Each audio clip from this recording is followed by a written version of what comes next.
Welcome to the Sunday Update. Nath Gardner with you. In Ukraine, an Australian aid worker has been killed, although the exact circumstances remain unclear. Truck driver Michael O'Neill had been assisting wounded and injured citizens on the front line and helping others flee the war-torn country. The 48-year-old father of three from Tasmania died on Wednesday.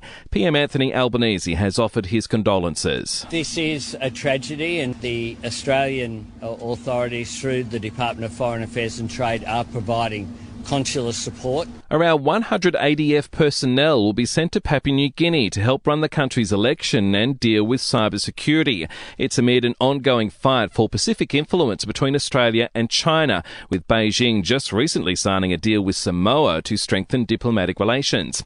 US President Joe Biden says America needs to be made safer after two mass shootings in 2 weeks, but has made no specific mention of stronger gun control measures. New South Wales and Victoria are bracing for chilly weather in the coming days. Temperatures are expected to plummet across most of New South Wales, while Victoria will see its coldest day of the year so far on Monday.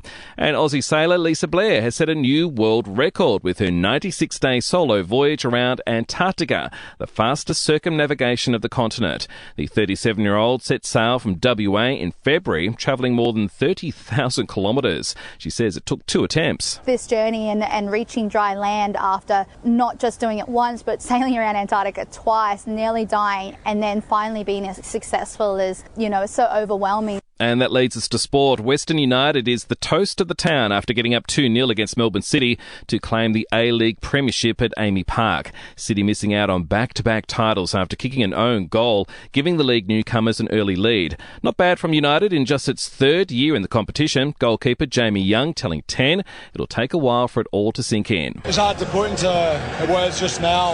I think we'll give it a week and see what comes to the surface, but I'm just so proud to be at this club and play with those players. In AFL, the Bulldogs, thanks to 16 individual goal scorers, have thumped the West Coast by 101 points. The Gold Coast beating the Hawks in Darwin, and Melbourne's winning streak has come to an end after a 38-point loss to Fremantle.